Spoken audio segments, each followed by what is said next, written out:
They had the spotlight, sold-out shows, and adoring fans who believed they lived in a world of endless fortune. Yet behind the scenes, hidden from bright marquees and cheering crowds, some of country's biggest names battled unimaginable financial woes.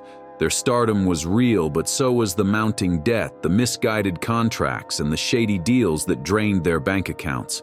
These artists made the entire world sing along to their heartbreak anthems, never suspecting that those haunting lyrics might mirror real life.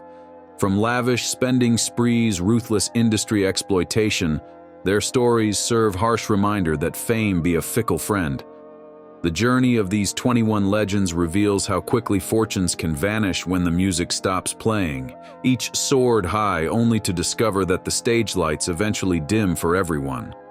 Webb Pierce soared to fame in the 1950s with flashy rhinestone suits and a distinct honky-tonk sound that shook up country radio. His chart-topping hits and flamboyant persona made him a household name, but beneath the glitz lay trouble. Shady contract negotiations stripped him of fair royalties, and lavish spending turned what could have been a solid fortune into a budgetary nightmare.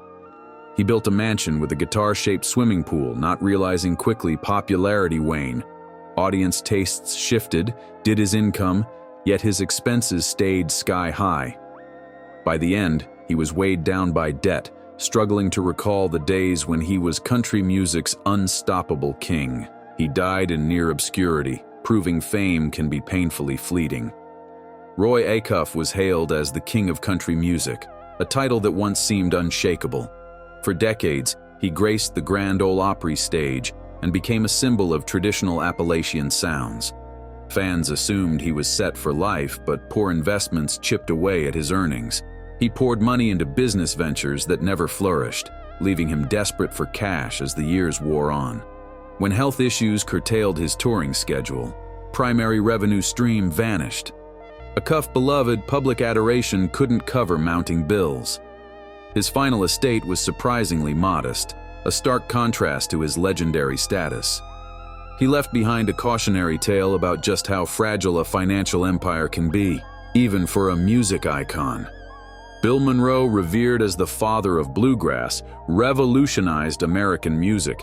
He blended rapid tempos with tight harmonies and wrote songs that became anthems. Yet for all his innovation, Monroe's financial foundation was less stable. Royalty disputes left him shortchanged on his best-selling records, and bluegrass never attracted the massive mainstream dollars that other country subgenres did. Keeping a full band on the road also drained him. Frequent personnel changes and endless touring racked expenses. Aged, health problems, dwindling show opportunities further eroded his income. He died still performing at festivals, relying heavily on loyal fan support rather than substantial royalties.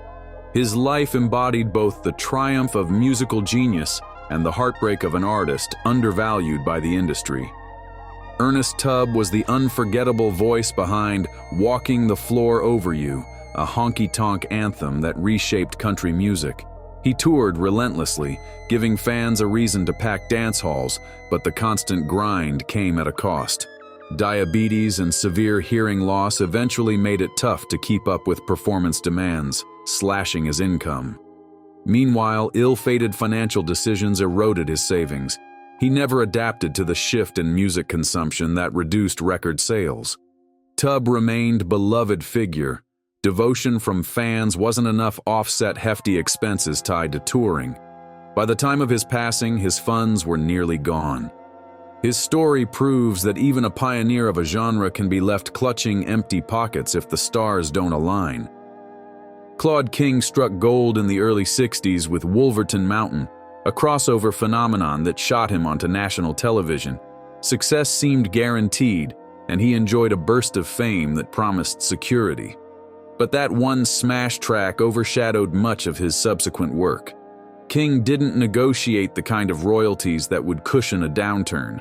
As musical tastes changed, demand for his shows dwindled, and incoming revenue took a dive. Without the consistent radio airplay or savvy contract terms that modern stars rely left scrambling book smaller gigs just to keep afloat. When his final curtain fell, he was a far cry from the vibrant powerhouse he once appeared to be. The money he earned had slipped through his fingers long before. Lefty Frizzell soared alongside Hank Williams Sr., mesmerizing fans with a unique vocal style that influenced Merle Haggard and countless others. Stardom brought him wealth fast, but it also fueled a wild lifestyle that rapidly ate into his earnings. Multiple marriages and excessive spending left him perpetually juggling financial obligations. To compound matters, he signed deals that minimized his share of profits from record sales. The industry lauded his artistry but showed little mercy when bills came due. Time realized depth of his trouble. His health had started to decline, and his popularity waned. He died far younger than he deserved, short on money and overshadowed by the more commercially successful artists he once rivaled.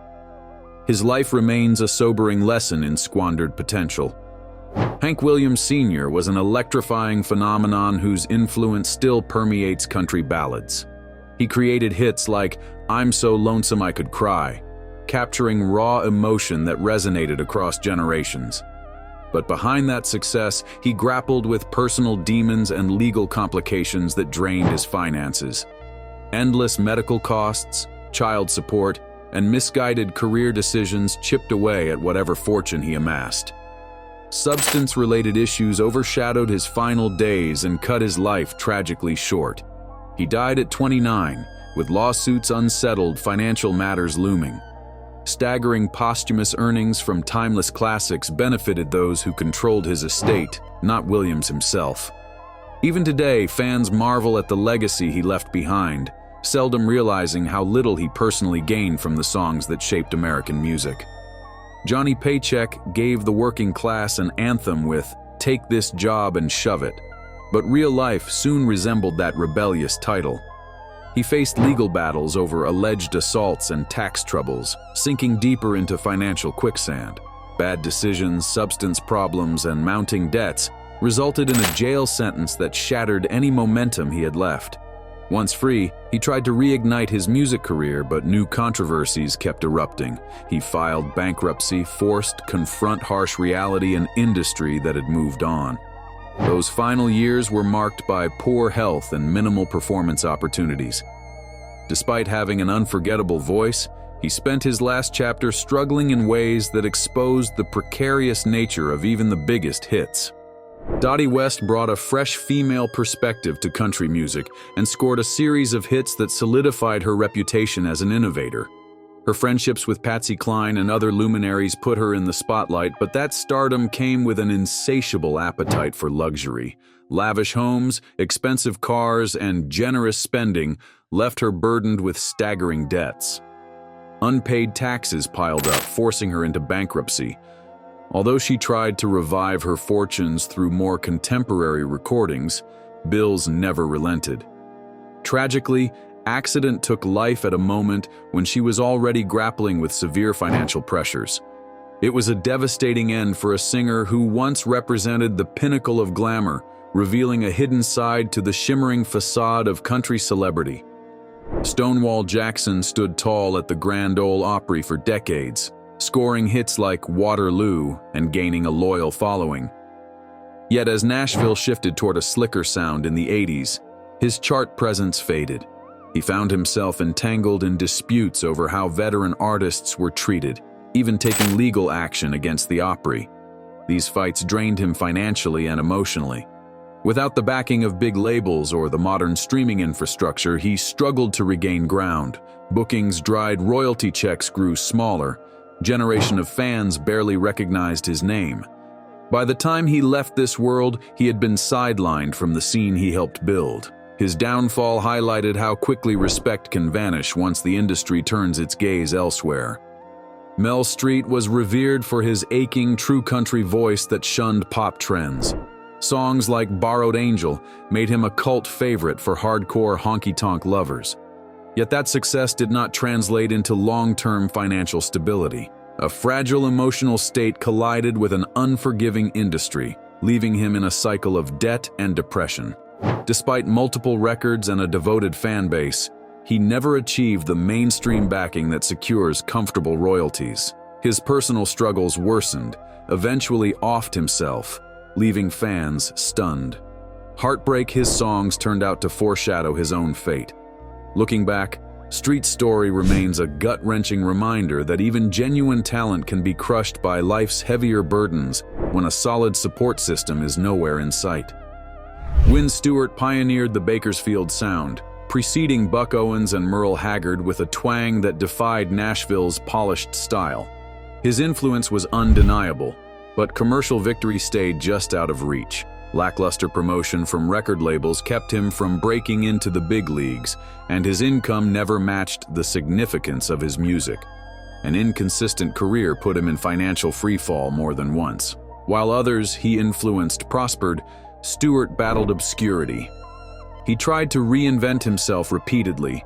Shifting trends, unfortunate luck took their toll. When passed away unexpectedly, left behind a fraction of the wealth he deserved. His memory endures in the hearts of purist fans, yet mainstream audiences rarely realize how pivotal he was and how little he profited from it. Bob Wills ignited a revolution by fusing country with jazz, creating Western swing's infectious rhythm. He led the Texas Playboys to groundbreaking success, packing dance halls throughout the Southwest. Marital strife, health struggles, and an inability to adapt to post-war changes plagued him financially. When big bands fell out of favor, so did Wills's bank account.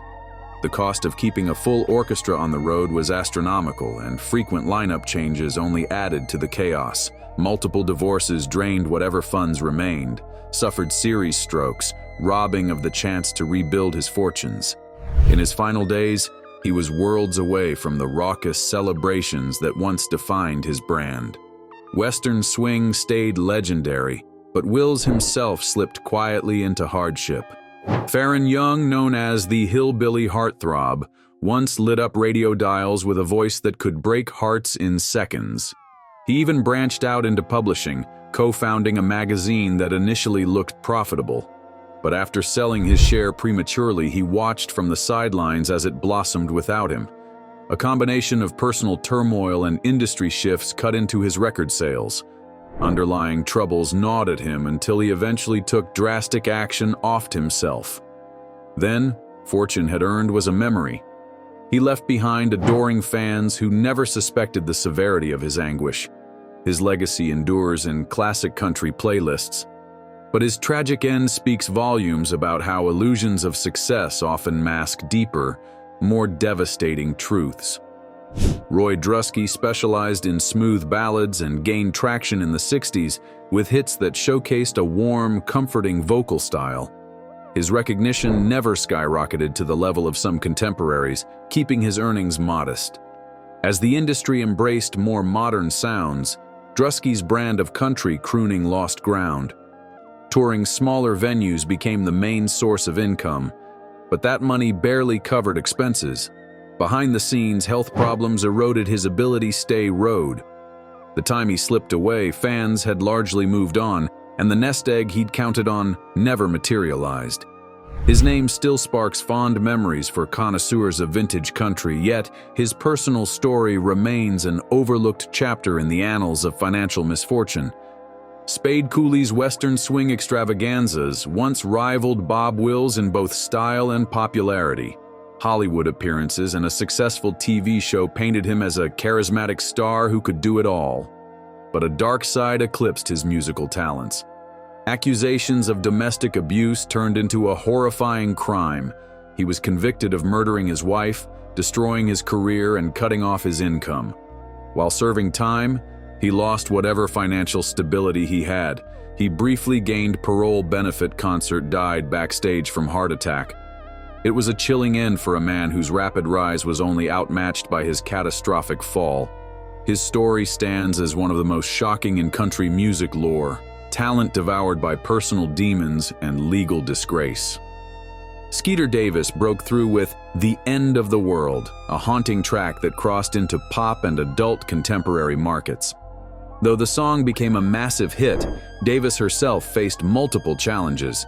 Creative disagreements with her record label limited her earning potential, and health setbacks forced hiatuses that cut into touring revenue. She stood by strong personal beliefs, sometimes clashing with industry executives who wanted a different image. Over time, royalties waned and her golden receded. When passed, admirers reminisced about groundbreaking success, scarcely aware her real struggles. Davis's case demonstrates how a single monster hit can overshadow decades of quiet turmoil, leaving fans to wonder why she never reaped the rewards one might expect from such an iconic achievement. Hank Thompson combined honky-tonk with Western swing, delivering a lively style that set him apart from the crowd.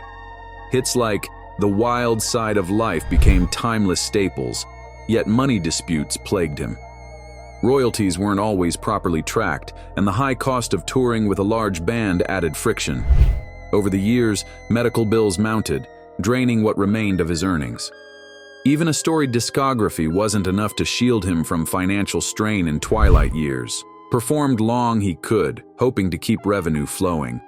But once his health deteriorated, so did his options for maintaining stability. The voice that brought so much joy ended in quiet financial turmoil, proving longevity in the business doesn't always equate to long-term security. T. Texas Tyler rose to prominence with the dramatic recitation "Deck of Cards," which captivated audiences far and wide.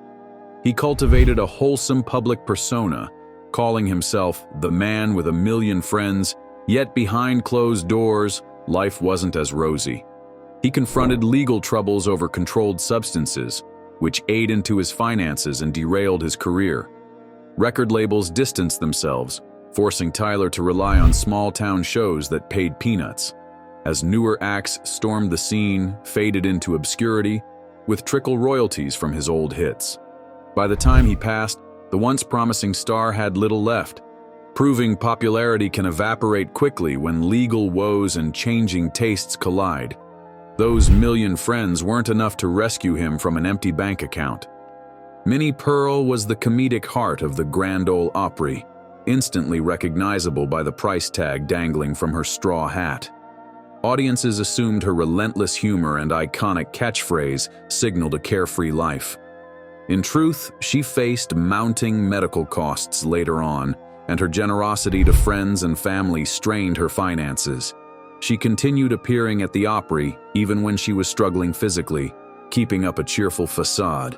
Although earned national reputation didn't secure kind of financial buffer that modern entertainers enjoy. When her time came, the assets she left behind were far smaller than anyone expected. Her legacy remains joyous, but her story reveals the hidden reality that fame can mask an unsettling fragility. Leon Payne, often called the blind balladeer, wrote classics like "I Love You Because," covered by a spectrum of artists. Despite this influence, he rarely received the full monetary benefits of his songwriting brilliance. Promoters and intermediaries took substantial cuts, exploiting his disability to gain financial leverage. Payne kept touring, but navigating the industry while blind proved daunting. He struggled to track every royalty payment and never reaped the wealth his work deserved. Fellow musicians revered him. Personal funds dwindled, died with far less than one might expect of a man whose compositions shaped country music. His is a wrenching example of how an artist can pen hits that fill others' pockets, while he himself slips through the cracks. These 21 stories expose a side of show business that rarely sees the light, the bleak aftermath of careers that once appeared unstoppable. Some lost fortunes to unwise spending, while others fell victim to manipulative contracts. Health crises, changing musical tastes, and personal demons also played their roles, leaving once celebrated performers on shaky ground. It's tempting to assume that fame and fortune walk hand in hand, but these cautionary tales prove otherwise. They poured their hearts into songs that defined eras, find themselves locked of the wealth they generated. Their struggles underscore how illusions of success can mask precarious realities. Yet despite their tragic ends, each legend contributed a priceless piece to country music's foundation, ensuring their influence endures long after the money is gone. If you enjoyed this video, like and subscribe, and also click the next video shown on your screen.